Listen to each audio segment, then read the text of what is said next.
Good morning.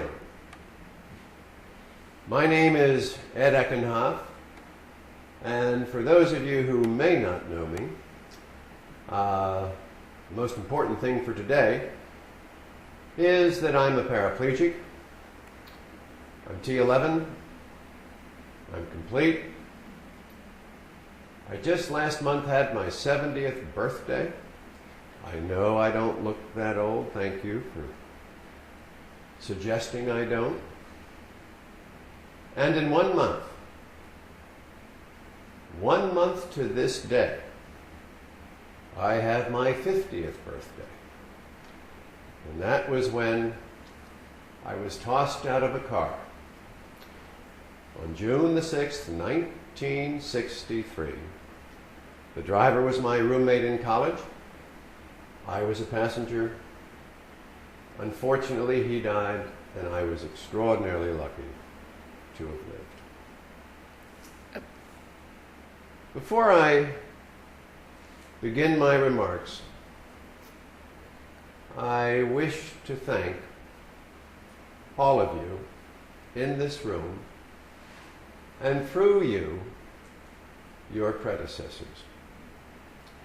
For if it weren't for you and your predecessors, people like me would not have done anywhere as well as we have.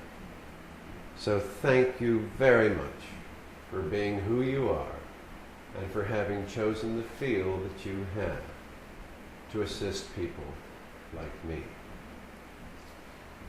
Last year I was sitting in one of our grand rounds here at the National Rehab Hospital, and I was listening to one of the great physicians within our field, Dr. Chris Ragnarsson. I was shocked with much of what he said, and thus the reason I'm very interested in speaking with you today. He talked about longevity, spinal cord injured longevity. And he said that 50 years ago, the average longevity of somebody, longevity post-insult, of somebody who suffered a spinal cord injury was about 31, 32 years, and I think I have these figures correct. 50 years later, today, last year, it's now only increased longevity by several years.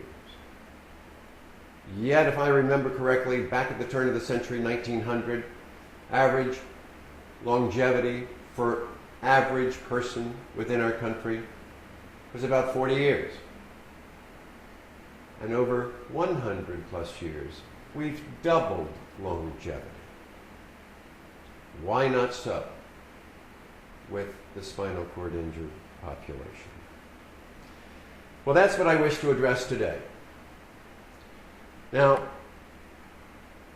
I'm a bit unique in that I have had a number of advantages. Growing up, I grew up in a great family, a great supportive family, wonderfully bright. My father, a well-recognized physician. My mother, a fabulous nurse, and 3 strapping brothers. We were all very competitive, and they got through my having suffered spinal cord injury within a couple of weeks, and it was almost back to normal. I was very fortunate in high school to have been very competitive. I was the starting fullback on our football team. I was co-captain with my twin brother of the track team. When I went to college, first year before I was thrown out of the car, I was 3rd seat on the tennis team. So I knew what it was like to fall and to have to get back up. Sports, competition, activity taught me that. There was another major advantage back when I suffered my injury, and that is that I spent 2 months in the acute care hospital on a circle electric bed. I went to the rehab and I broke all records, and yet I spent 3 months in the rehabilitation unit of the University of Pennsylvania, and my doc, one of the very best in the field, Dr. Bill Erdman. I still remember my physical therapists, Mary, Teddy. After 50 years, I remember these people. But the length of stays back then assisted me in better understanding myself, better understanding how to live with what I have remaining, under the professional supervision of a lot of wonderful staff. And I was chomping at the bit after 5 months to get out and to get back into life. As a matter of fact, I chose to walk. I was an athlete. I wanted my braces. I wanted my crutches. And I remember that there was enough time while in the acute care hospital to have them trace my legs, have the braces built, and it was the braces and loft strands that accompanied me to the rehabilitation unit when I was discharged from the acute care hospital. That was a significant advantage. Timing. Today, the average person, spinal cord injured person, barring complications, as I understand, is in the acute care hospital 7 days, 8 days, 9 days. And unfortunately, in the rehabilitation hospital, 24 days, 27 days, 30, 40 days, max. And I sort of wonder to myself, wherever are they going to get all that they need to re-enter society in such quick fashion? Vigilance was taught to me, pounded into me over the course of 3, 4, 5 months. And I had something back then that we don't really have today, and that is I had peer support. In my room there were 4 spinal cord injured males. We got to talk to each other. We commiserated every day, every night. We watched each other. We watched those that were progressing, those that didn't progress quite as much, wondering whether or not we could continue to do what we were hoping to do. It was competition. And I fear that we now no longer have competition such as that. What has sustained me over these 50 years? Well, rehabilitation taught me to focus. And there is no question but that when I told you I got into my first year of college, which everybody was shocked at. And I didn't get very good grades. I was still the athlete. I wanted to do everything I could physically. And then, of course, I had my accident. When I came back to school, I had to focus. And I started getting better grades. And I was on the wrong dean's list the first year of college. When I graduated from college, I was on the right dean's list. And I'll never forget my father coming into my room one night telling me, after I graduated from college, "Son, I just want you to know how terribly proud your mother and I am that you graduated from college and you've been admitted to graduate school. I'm not so sure that the accident that you suffered isn't one of the best things that ever happened to you, for it taught you something that your mother and father could not teach. And that was to get on with life and to focus and to become something that meant something to others." So focus has sustained me. Working in the rehabilitation environment for the last 40 years, I have to tell you, I've been terribly spoiled. I've been surrounded by people like you. Great physicians, great therapists, great orthotists. everybody one would need as a support system. And again, what has sustained me? I continue to think of the word vigilance. I check my skin more than most wonderfully attractive women check their skin. I make sure that nothing is happening to me. And if something is about to happen, I know it and I can cut it off at the pass. Vigilance is key. But most important, what has sustained me has been an incredibly wonderful bride. My bride of almost 40 years. I met while working at the Rehabilitation Institute of Chicago.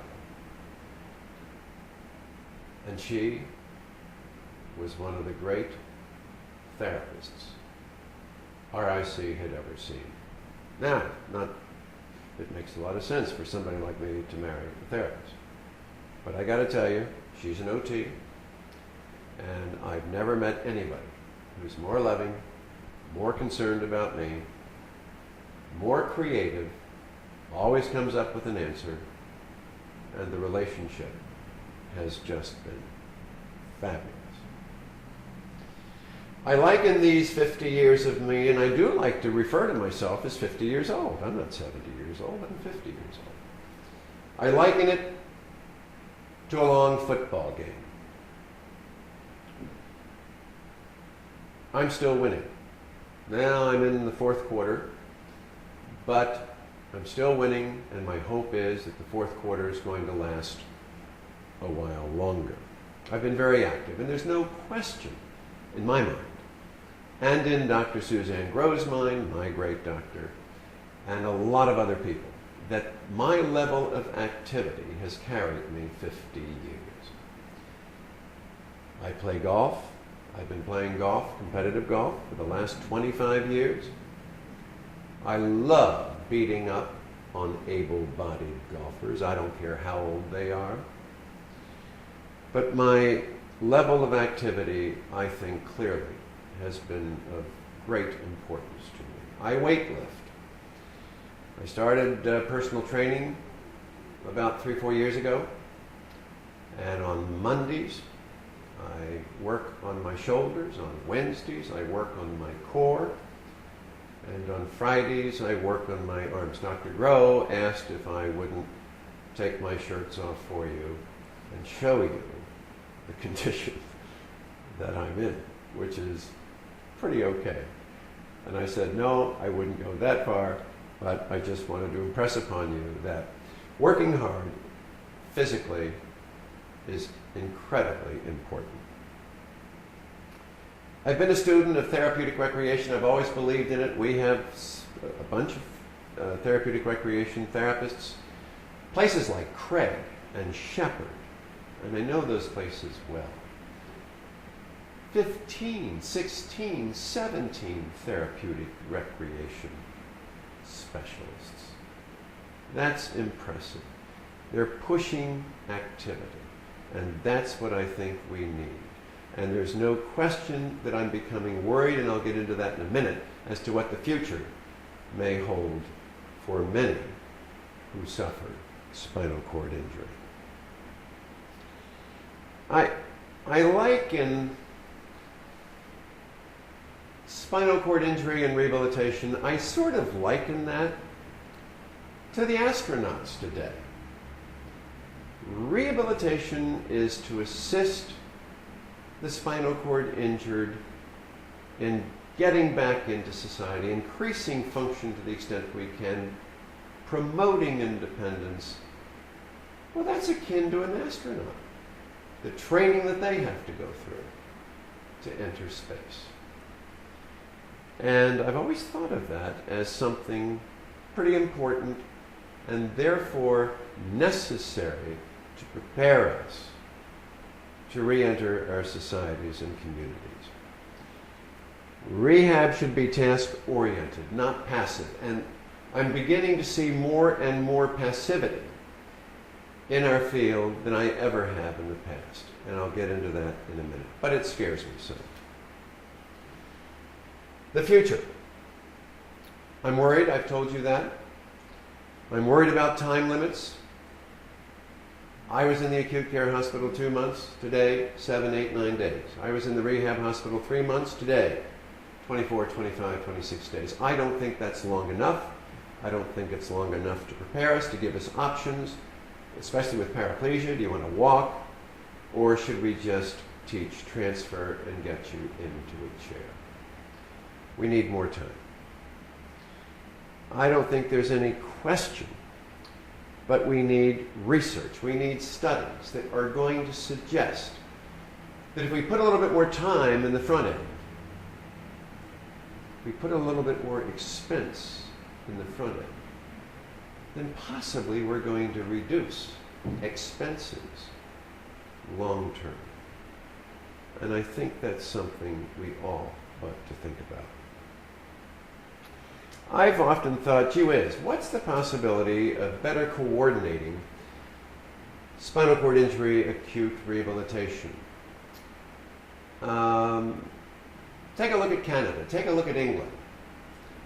Well, look at the Veterans Administration. They have polytrauma units. Go to England, look at Stoke Mandeville. Canada, look at some of the regional rehabilitation systems there. And I think by coordinating care, this could make a great deal of sense. Maybe we have 15, 20, 25 outstanding centers that provide great care. We already have a number of them. We have the Craigs, we have the RICs, we have the Shepherds, we have the Spaldings, we have the NRHs. We have plenty of great places. And I'm sorry if I've forgotten to name some of them. But they're there. And if we could begin to coordinate, I think that could make a lot more sense. Nevertheless, I think we have to get back to basics. I consider that my rehabilitation stay way back when really did major in basics. I think we have to become a bit more activity-based today than we once did. I'm concerned about the parameters the third-party system provides, and I suspect that they're going to probably try and get them shorter. And we have to do all we can to make them understand that we need the time necessary. The time is necessary to teach these astronauts how to re-enter society. Ladies and gentlemen, I again wish to thank you every time I have an opportunity. I wish to thank you for your diligence, for your brain power, for your enthusiasm, and for your professionalism.